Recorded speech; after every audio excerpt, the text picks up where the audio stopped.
Olá, queridos, olá, queridas, que alegria estar começando mais um culto na presença de Deus. E ainda que nós estamos distantes, nós estamos na presença do nosso Deus que é Pai, Filho e Espírito Santo.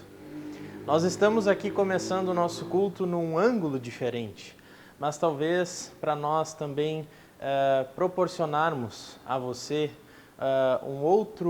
uma outra visão.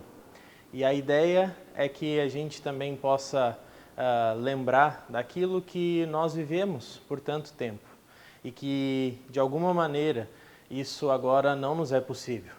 Mas, ao mesmo tempo, isso não pode ser um tom de despedida ou de que isso nunca mais vai retornar. Porque, em breve, nós poderemos retornar, nós poderemos pensar a igreja nesse pós-pandemia.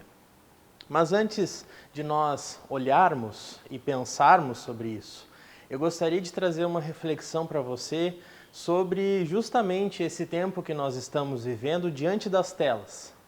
O tempo que nós estamos vivendo é um tempo de hiperinformação, como eu falei na mensagem da semana passada. E eu queria fazer algumas perguntas para você, para que nós possamos refletir no início desse culto sobre isso. Você se sente bem informado? Quantos grupos de WhatsApp você participa para receber notícias? E de quantas pessoas você recebe notícias? Quantos canais de informação você segue nas redes sociais? Onde você costuma estar informado? Pela TV? Pelo YouTube? Qual é o meio de informação que você mais usa? Ao menos uma dessas coisas você faz. E está bem, você está se informando. Diante dos dias que nós estamos vivendo, é importante estar informado. Mas e depois? O que você faz com essa informação? Nós vivemos a era da hiperinformação, mas nós estamos vivendo uma crise de orientação. Eu convido você a abrir a sua Bíblia lá em Mateus capítulo 24, versículo 3 a 6. Abra a sua Bíblia. Lá está escrito: tendo Jesus se assentado no Monte das Oliveiras, os discípulos dirigiram-se a ele em particular e disseram: dize-nos, quando acontecerão essas coisas? E qual será o sinal da tua vinda e do fim dos tempos? Jesus respondeu: cuidado, que ninguém os engane, pois muitos virão em meu nome, dizendo: eu sou o Cristo, e enganarão a muitos. Vocês ouvirão falar em guerras e rumores de guerras, mas não tenham medo. É necessário que tais coisas aconteçam, mas ainda não é o fim. Discípulos fazendo as mesmas perguntas que hoje são feitas. Esses dias eu coloquei no meu Instagram sobre qual é a dúvida maior que você tem em relação às Escrituras. E várias pessoas escreveram isso. Quais os sinais dos fins dos tempos? Quantos dos sinais já aconteceram e quantos ainda irão acontecer? Nós estamos preocupados em ficar informados. A hiperinformação faz com que a gente pense sobre isso. Jesus não responde essa pergunta em relação a uma informação, mas Jesus orienta. Tanto os discípulos, quando fizeram essa pergunta, em Mateus 24, como ele orienta a nós até os dias de hoje. Nós queremos dados, respostas, estar por dentro de assuntos, poder criticar, poder avaliar, mas nós não queremos orientação, ou ao menos não nos importamos com orientação.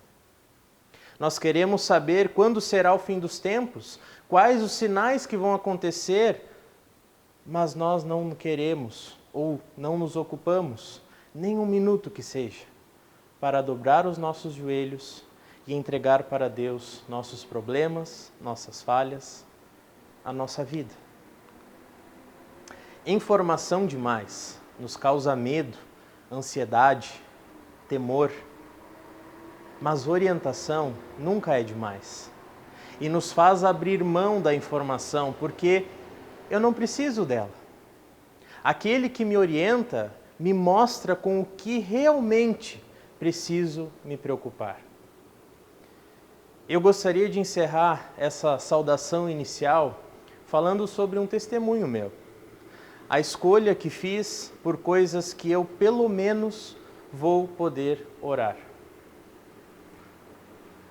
Eu vou me preocupar com os irmãos na fé, eu vou me preocupar com a nossa igreja, com nossos líderes, eu vou me preocupar com a minha família, com meus familiares, eu vou me preocupar com o avivamento da igreja, eu vou me preocupar com a vacina que está por vir, ou o tratamento em relação a esta pandemia. Eu vou orar pelos médicos, eu vou me preocupar com eles e também me preocupar com os doentes. Por essas coisas eu vou me preocupar. E por essas coisas eu vou me informar. E a partir do momento que eu me informar sobre estas questões, eu vou pedir a orientação de Deus. Qualquer outra coisa além disso, eu talvez me engaje para pelo menos orar. Mas se eu olhar e perceber que nem isso eu vou fazer, então eu não vou me preocupar. E com isso, o tom não é de desleixo ou de abrir mão das coisas, mas é justamente de, olhando para esta era da hiperinformação, nós precisamos priorizar algumas coisas. E nós precisamos pedir orientação, não só ficar informados. Se informe, mas se oriente. E a melhor orientação que podemos ter é por meio da palavra de nosso Senhor. Feche os teus olhos. Vamos orar pela palavra. Querido Deus, nós queremos te agradecer por este dia, te agradecer, Senhor, porque as tuas misericórdias se renovaram mais uma manhã, mais um dia. Obrigado por isso, Senhor. Obrigado porque nós podemos nos deleitar na tua graça, na tua misericórdia e no teu amor. Perdoa-nos, Pai, por pecarmos, perdoa-nos pelas nossas falhas, perdoa-nos por quase sempre não olhar para Ti diante da enxurrada de informações que nós temos. Pedimos, ó Deus, a Tua orientação. Perdoa-nos pelo nosso pecado de não olhar para Ti e perguntar o que o Senhor deseja para a nossa vida. E assim, Deus, entregamos este dia nas Tuas mãos, pedindo a Tua orientação. E que a palavra que será pregada logo mais pelo pastor Edwin possa trazer esta orientação necessária para cada um de nós.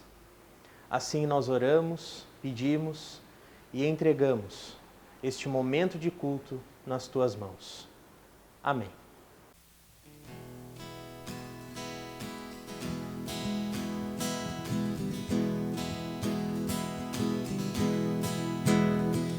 Deus, Tu és o meu Deus forte.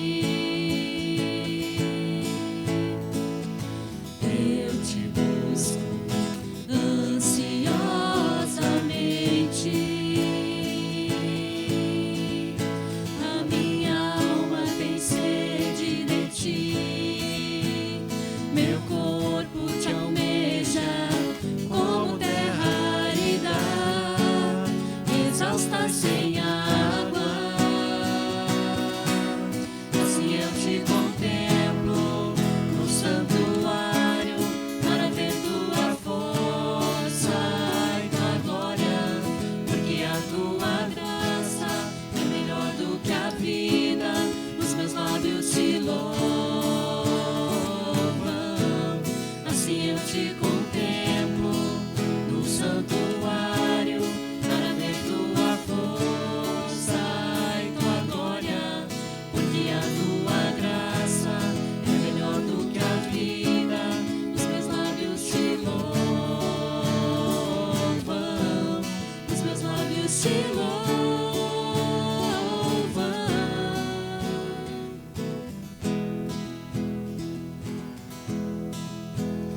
Ó Deus, tu és o meu Deus forte.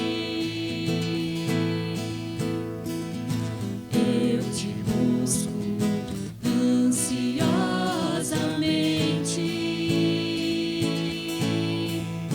A minha alma tem sede de ti. Meu corpo te almeja como terra árida, exausta sem água.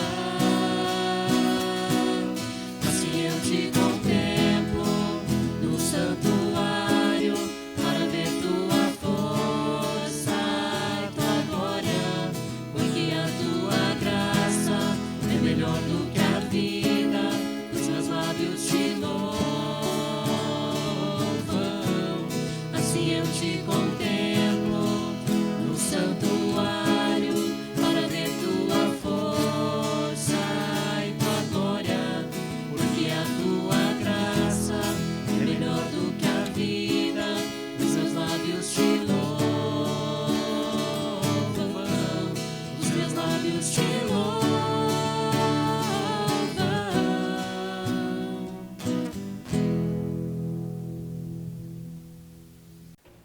Um bom dia, uma boa tarde ou uma boa noite, dependendo do momento em que você está assistindo esse vídeo. Gostaria de convidá-los para juntos curvarmos nossas cabeças e termos uma palavra de oração. Bondoso Deus e Pai, neste momento nós queremos aquietar o nosso coração e a nossa mente para ouvirmos a Tua palavra. Para isso estamos aqui reunidos, para ouvir-te falar mediante as Sagradas Escrituras. Elas que são a autoridade inerrante e infalível sobre a nossa vida, sobre a Igreja e sobre o mundo. Pai amado, nós pedimos, ilumina o nosso coração, ilumina o nosso entendimento para compreender e acolher as verdades escritas no Teu santo livro. E como diz o antigo hino, enquanto Salvador, o Teu livro ler, nossos olhos vêm abrir, pois queremos ver, da mera letra além, o que o Senhor nos revelaste em Teu imenso amor. Em nome de Jesus. Amém. Que a graça de nosso Senhor e Salvador Jesus Cristo, o amor de Deus o Pai e a comunhão no Espírito Santo estejam conosco, agora e sempre. Quero convidá-los, quem tem suas Bíblias em mãos, a abri-las no Evangelho segundo Mateus. Evangelho segundo Mateus, capítulo 26, versículos 69 a 75. Mateus 26, 69 a 75.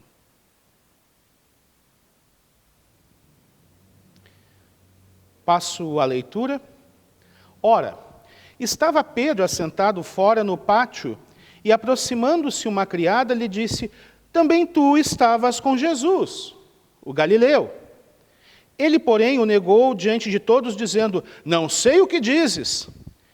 E saindo para o alpendre, foi ele visto por outra criada, a qual disse aos que ali estavam: este também estava com Jesus, o Nazareno.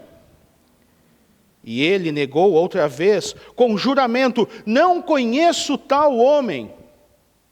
Logo depois, aproximando-se os que ali estavam, disseram a Pedro: verdadeiramente és também um deles, porque o teu modo de falar o denuncia. Então, começou ele a amaldiçoar e a jurar: não conheço esse homem. E imediatamente cantou o galo. Então Pedro se lembrou da palavra que Jesus lhe dissera: antes que o galo cante, tu me negarás 3 vezes.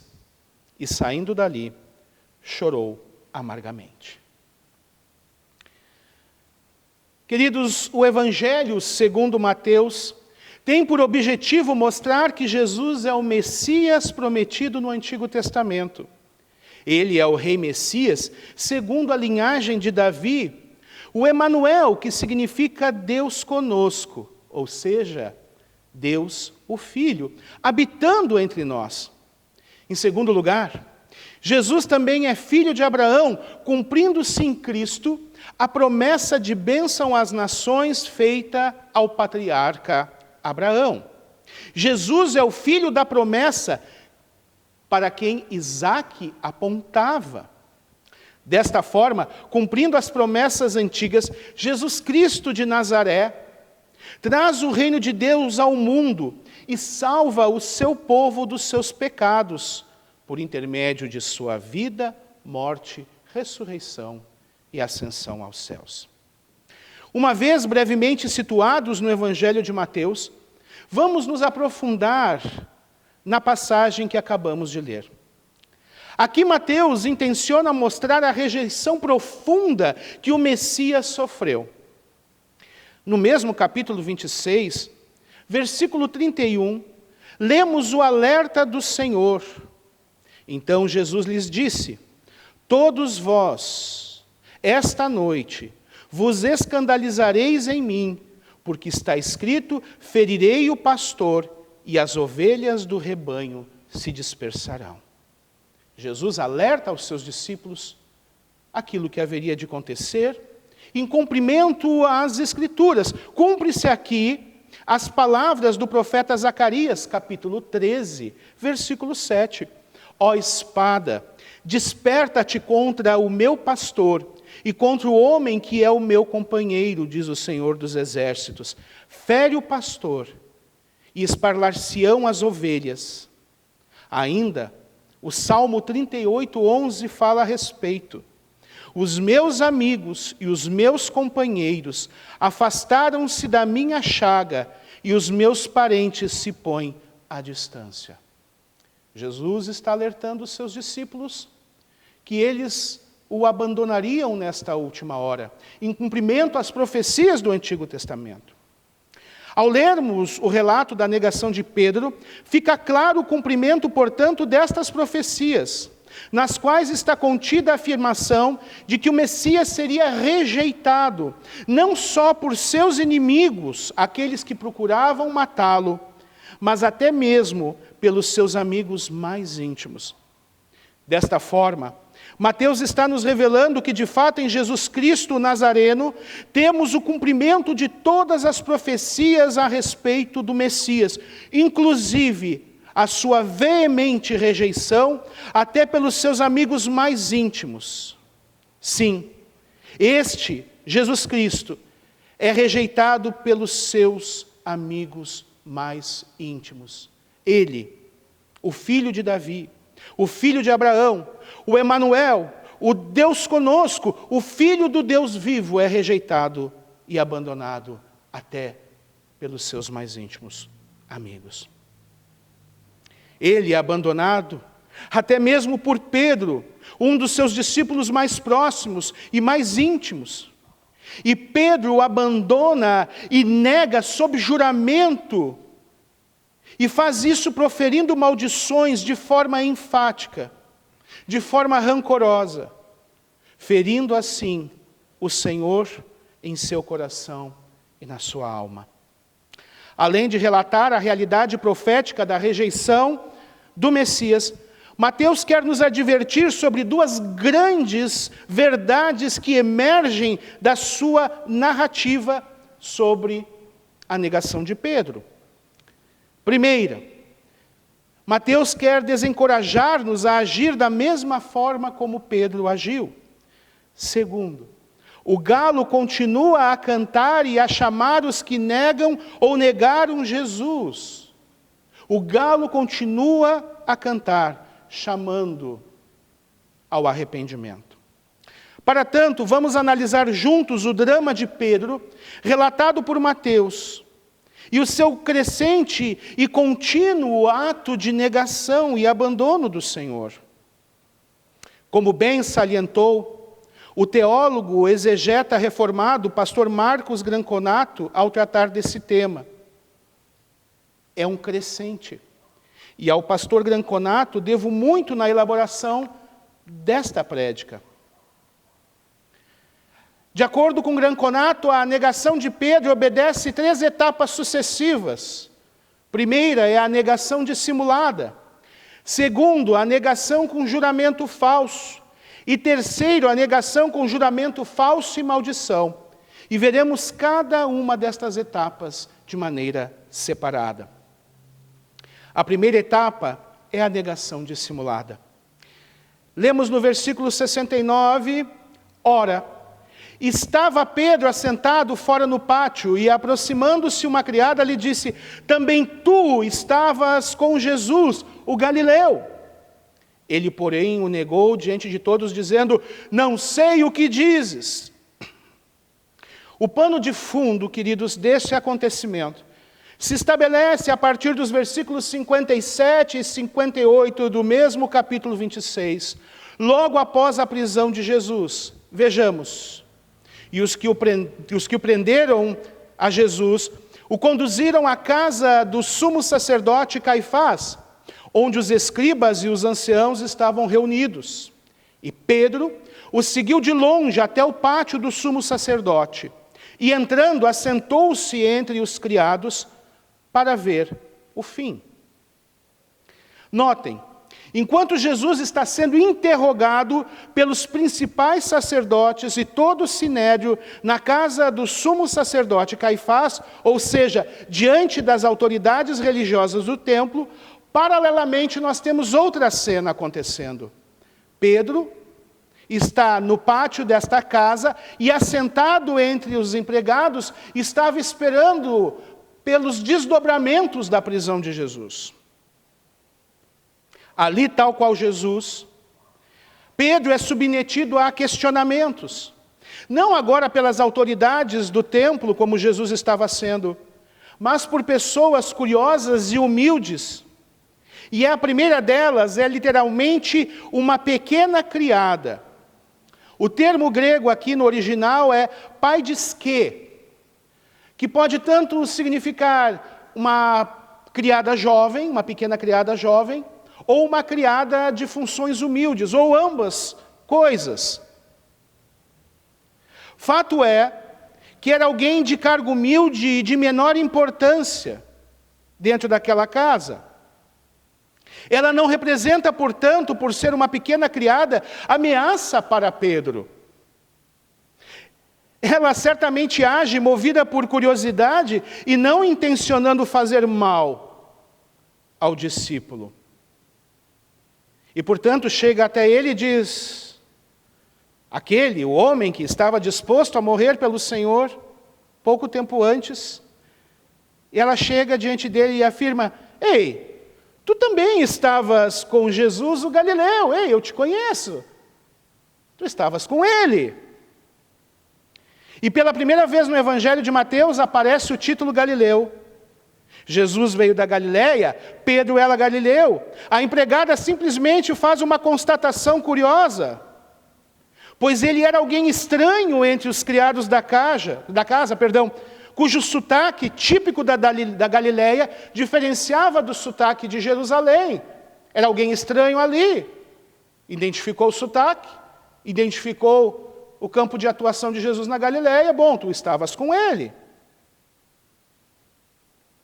Diante da curiosidade de uma mocinha simples, de uma humilde empregada que não tinha nenhuma influência política ou religiosa, que não iria delatar Pedro, este Pedro se sente ameaçado.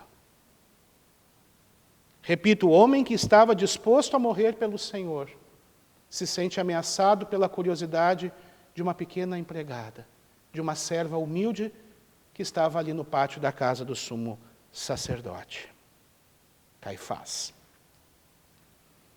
E qual é a reação de Pedro? A sua reação foi dissimular-se.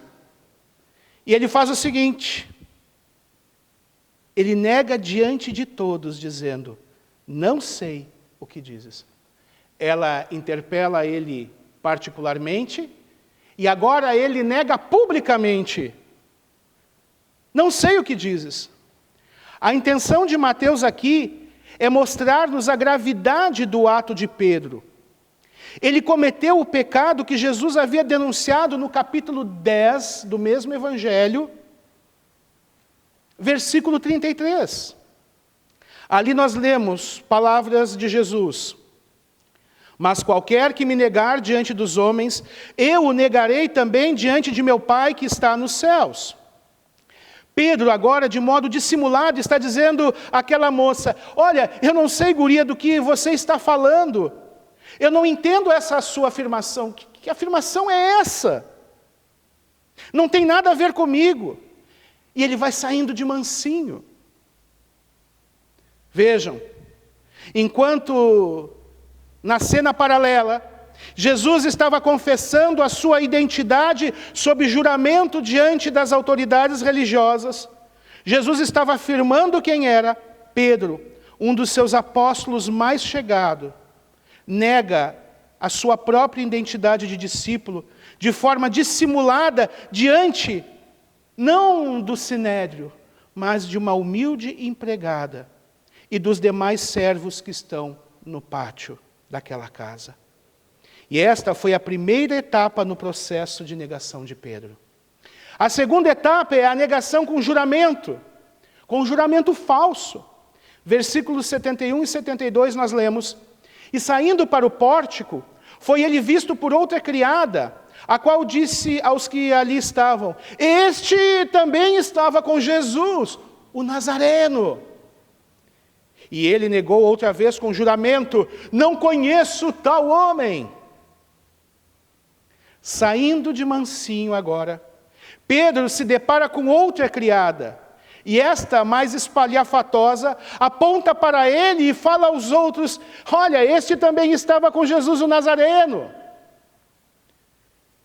Observem, algo extremamente importante está acontecendo aqui, e Mateus deixa isto claro. Quando esta empregada chama Jesus de Nazareno, há uma força imensa em suas palavras, que com certeza ela nem tinha noção.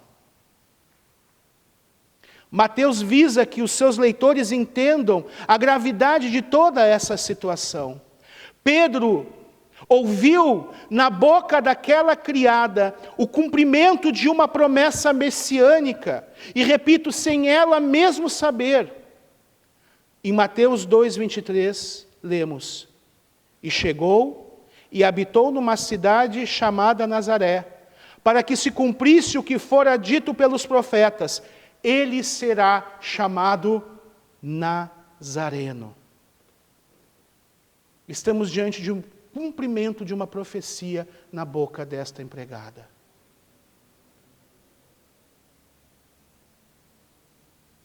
E qual foi a atitude de Pedro diante deste ocorrido extraordinário? Ele nega. Agora não dissimulada, mas sob falso juramento e de forma veemente, eu não conheço o tal homem.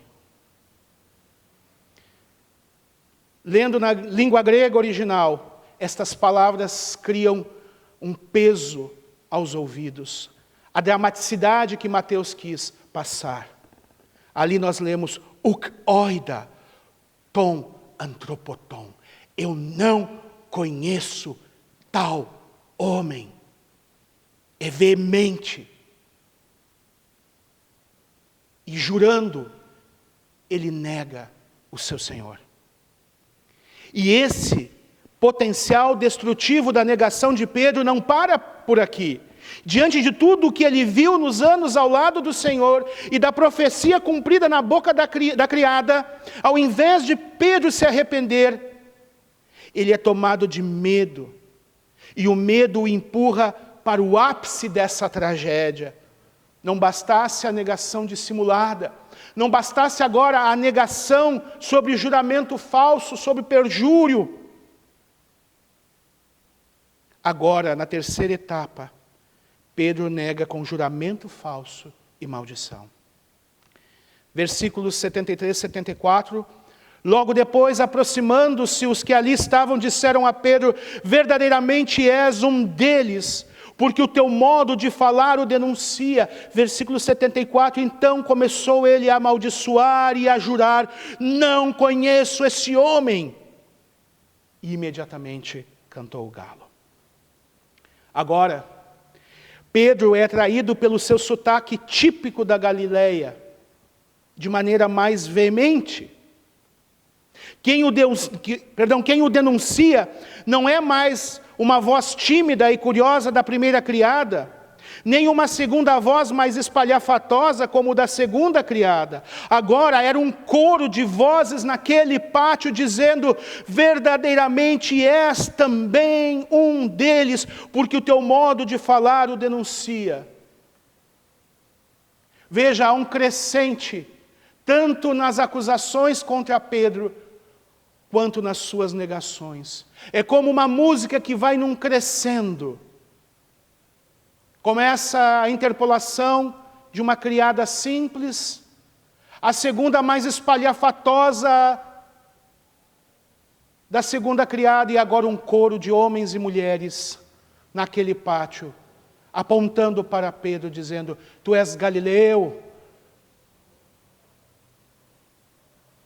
tu estavas ali, tu és um deles.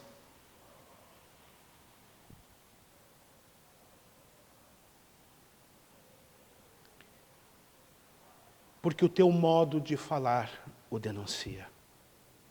De forma enfática, na língua grega, aparece que no meio desse coro, Pedro então passa a amaldiçoar e a jurar enfaticamente. Mateus não nos relata se Pedro amaldiçoou a si mesmo, se Pedro amaldiçoou os ouvintes, mas é provável que na tentativa desesperada de tentar mostrar que não tinha nenhuma relação com Jesus de Nazaré, que veio da Galileia, com o nazareno que estava agora sendo julgado ali, Pedro, diante deste fato, estivesse amaldiçoando o próprio Senhor, a quem horas antes ele declarara fidelidade até a morte, se preciso fosse. E agora Pedro, sob falso juramento e amaldiçoando o seu Senhor, diz: Huc oidaton antropoton, eu não conheço tal homem, maldito seja, eu não o conheço. E nesse momento, o galo cantou.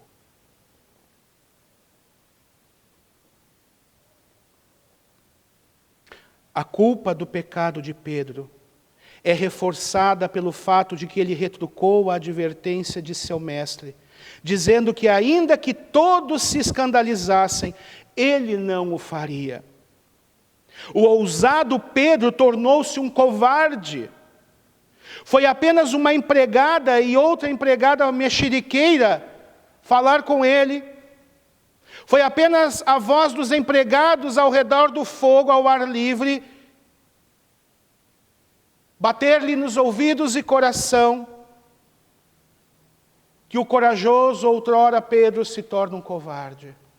Veja, ele não está tremendo diante das autoridades da casa do sumo sacerdote Caifás. Ele está tremendo diante dos empregados da casa, diante dos quais ele não corria nenhum risco. Ele teve medo de ser associado com Jesus, mas não teve medo de negá-lo sobre maldição e juramento diante dos homens. Isto é muito grave. Mateus alerta-nos que a negação instalada no coração é uma poderosa semente. Ela inicia dissimulada e termina na mais completa e pública negação. Inicia ao sairmos de mansinho, quando evitamos expressar nossa fé em Cristo publicamente, por medo, por conveniência e covardia, por temer perder o emprego diante do patrão que nos manda dar, quem sabe, uma nota fria ou mentir para um fornecedor, É sair de mansinho dizendo, não entendo o que dizes, diante da pressão da família ou dos amigos que não compartilham da fé. É negar nossa relação com Cristo, também sob falso juramento, quando diante de um mundo cada vez mais hostil ao Evangelho, nos apontam o dedo dizendo, vem cá, tu és cristão. E diante dos colegas ou professores no colégio, na faculdade ou no trabalho, acovardamos. Rimos com eles um riso amarelo, quando falam impropérios e blasfêmias, ao desprezarem o santo evangelho do Senhor. É também negar com falso juramento e maldição, por medo de não sermos amados, aceitos no grupo, sermos desprezados, perdermos privilégios, sermos desmoralizados e até mesmo abandonados por crer.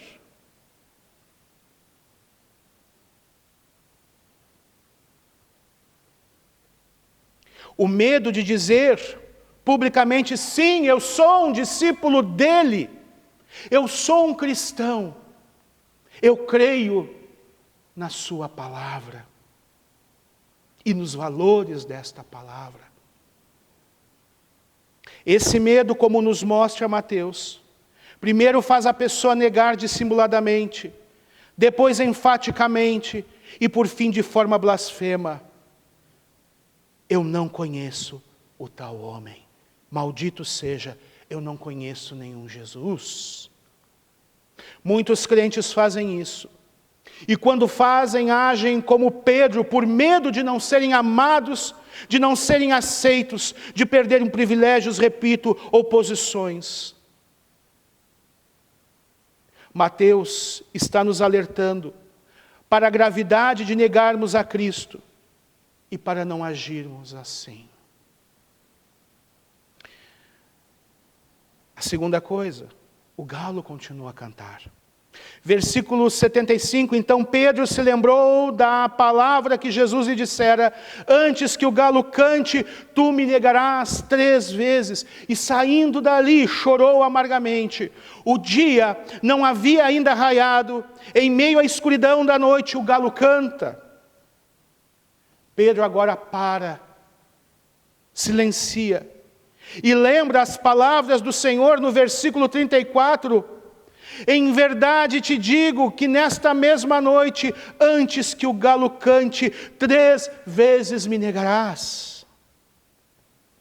Ele se lembrou disso, e saindo chorou amargamente. O canto do galo representa 2 coisas grandiosas aqui. Primeiro, o canto do galo foi lei de Deus, que revelou a Pedro quem ele realmente era. Tirou do coração de Pedro as falsas imagens que ele fazia de si mesmo.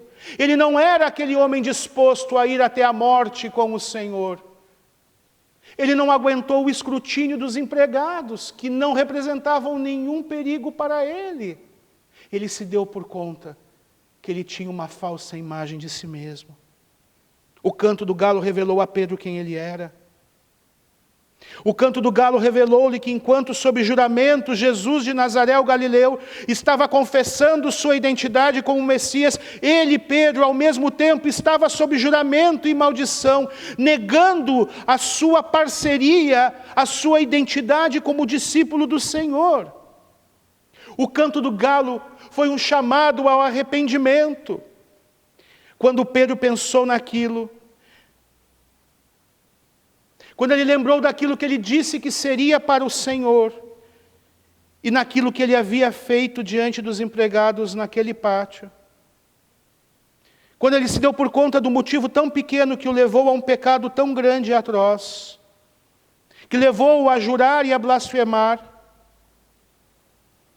a mentir, quando ele caiu em si, diante da dureza do seu próprio coração pecador,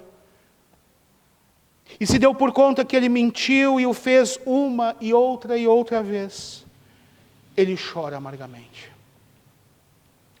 Segunda coisa, a primeira então é que o canto do galo foi a lei de Deus que revelou a Pedro quem ele era. Segunda coisa, o canto do galo foi também um canto de graça.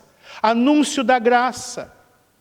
Pois este canto do galo conduziu Pedro a lembrar das palavras de advertência que Jesus lhe dissera, e que ele havia esquecido por medo, ameaças e inseguranças.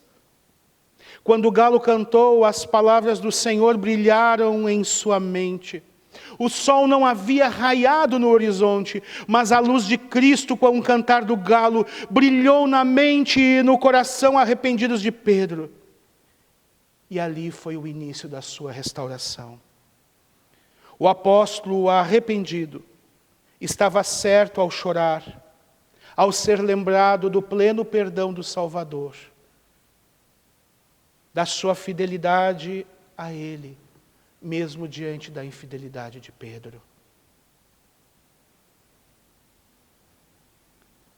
Vemos que depois deste episódio, quando Pedro se converte, ele não somente consola os seus irmãos, é restaurado por Cristo às margens do mar da Galileia e é enviado ao ministério apostólico.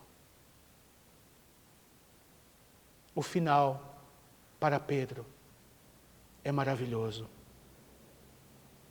Queridos, o galo ainda canta hoje e ele é um chamado ao arrependimento. E agora eu quero falar de modo pessoal e direto.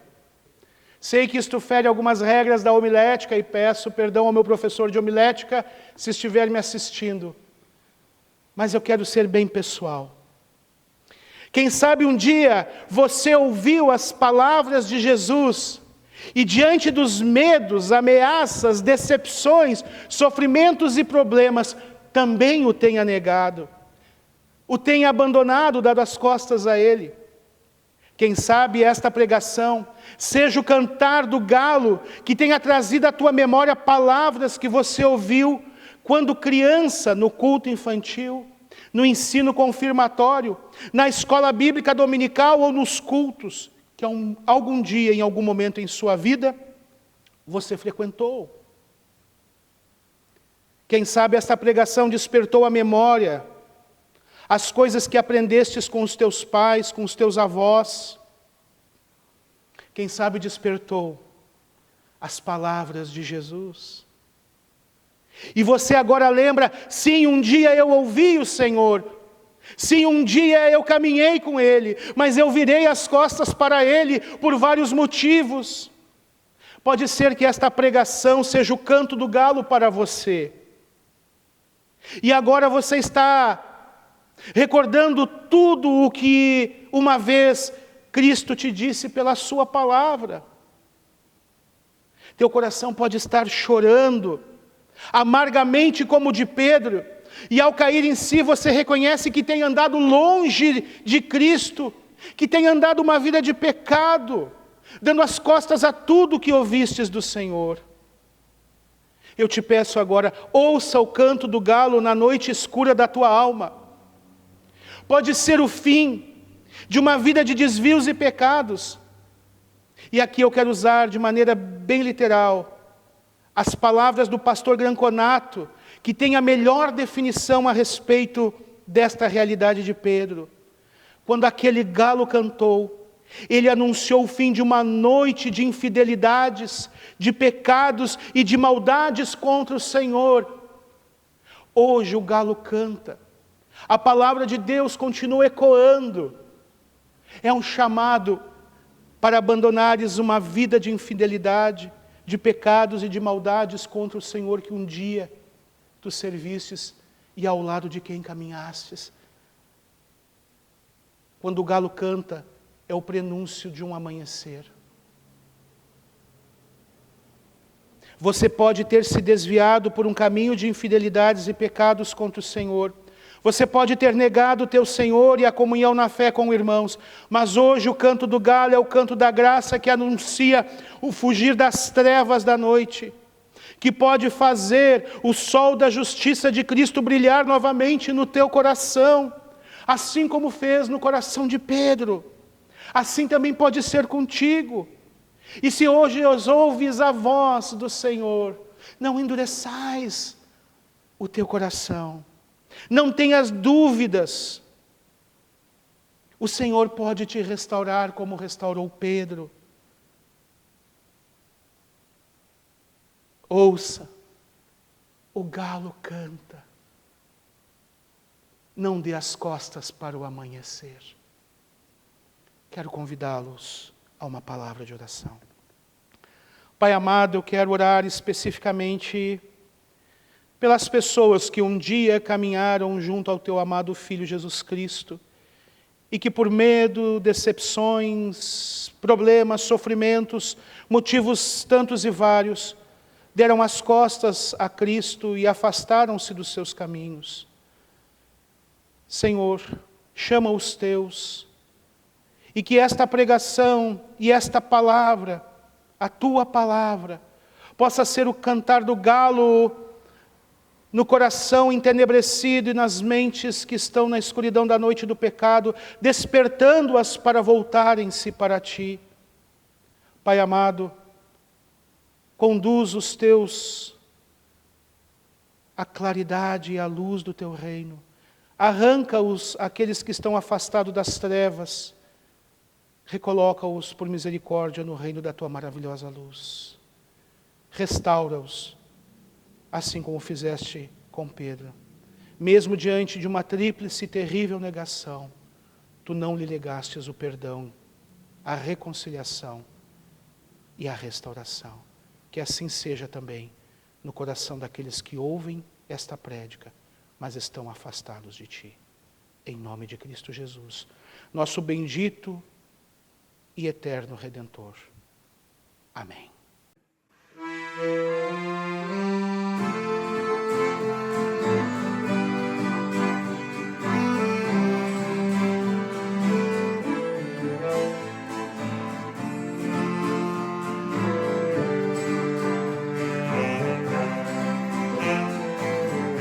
Deixa Jesus encher tua vida, o seu Espírito e seu amor, encher teu coração de gozo e louvor.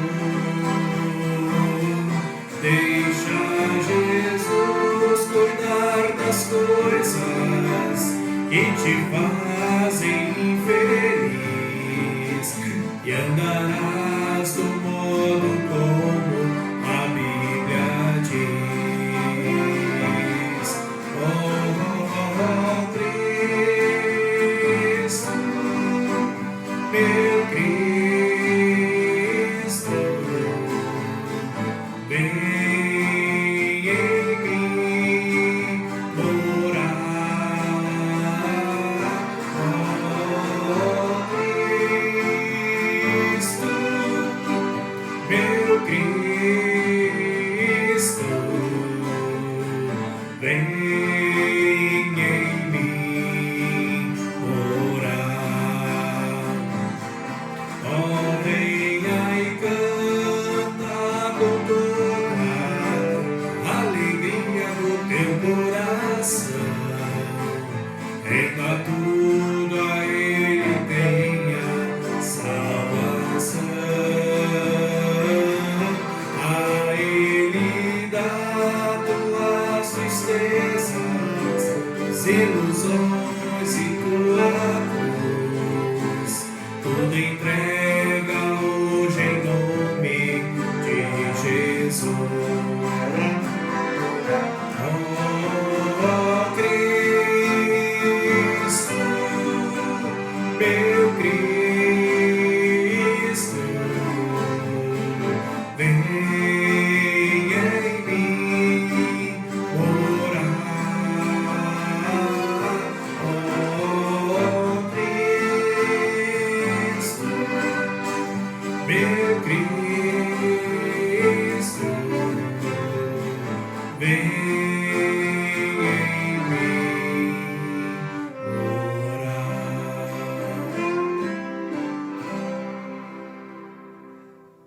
Nós queremos encerrar este culto também agradecendo pela palavra que Deus trouxe para nós nesse dia, mas também queremos entregar alguns dos nossos anseios e alguns dos nossos pedidos e também aquilo que fomos tocados pelo Espírito Santo, para que Ele também nos transforme.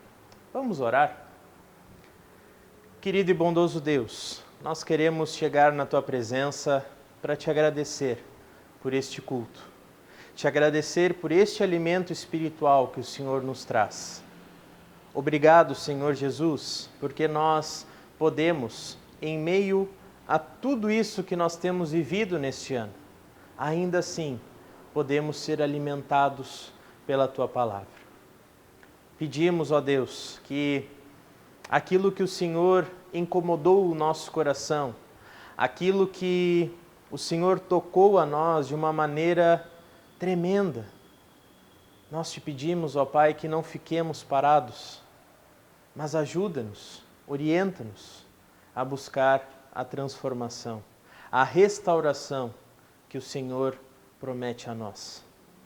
Ajuda-nos, Pai, a não cairmos em pecado e pedimos que o Teu amor possa nos resgatar das garras deste pecado, do mal que nos assola. Assim, Deus, nós queremos também entregar nas Tuas mãos alguns dos nossos pedidos, alguns dos nossos anseios, e nós oramos, Deus, por todos os profissionais que estão na linha de frente para tratar, para frear esta pandemia. Nós oramos, Deus, pelos médicos, pelos enfermeiros, pelas pessoas que precisam estar nos hospitais, cuidando de todos os detalhes para salvar vidas. E não só em relação a esta pandemia, mas também todo tipo de doença que precisa ser enfrentado por essas pessoas, em nome da vida. Assim pedimos, Deus, que Tu dê discernimento a pessoas que estão pesquisando uma vacina para o tratamento desta pandemia. Que Tu também oriente estas pessoas para que elas possam também, com a Tua ajuda, descobrirem a cura ou o tratamento para o coronavírus.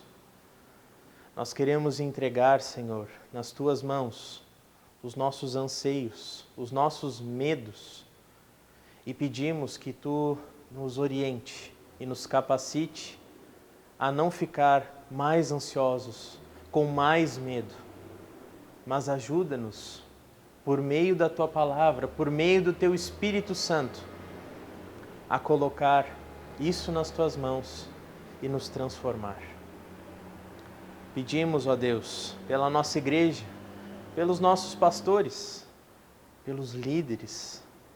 Pedimos, ó Pai, que Tu derrame o Teu Espírito Santo e assim também possa orientar a cada um de nós nessa caminhada como igreja. Ajuda-nos, ó Pai, a perceber não só a crise, não só o perigo, mas ajuda-nos, Senhor, a perceber as oportunidades. Que Tu, ó Deus, nos oriente a perceber mais as oportunidades e menos as crises, os perigos. Assim, ó Deus, entregamos todo o resto nas Tuas bondosas mãos, pois sabemos que a Tua vontade ela é boa, perfeita e agradável aos que creem no Teu nome. E assim entregamos por meio da oração que o nosso Senhor, Jesus Cristo, nos ensinou. Pai nosso que estás nos céus, santificado seja o Teu nome. Venha o Teu reino. Seja feita a Tua vontade, assim na terra como no céu. O pão nosso de cada dia nos dá hoje e perdoa-nos as nossas dívidas, assim como nós também perdoamos aos nossos devedores. E não nos deixes cair em tentação, mas livra-nos do mal. Pois Teu é o reino, o poder e a glória para sempre. Amém. Que Deus te abençoe e te guarde. Que Deus faça resplandecer o seu rosto sobre ti e tenha misericórdia de ti. Que o Senhor sobre ti levante o teu rosto e te conceda a paz. um abençoado domingo, uma abençoada semana, na paz do nosso Senhor Jesus Cristo. Amém.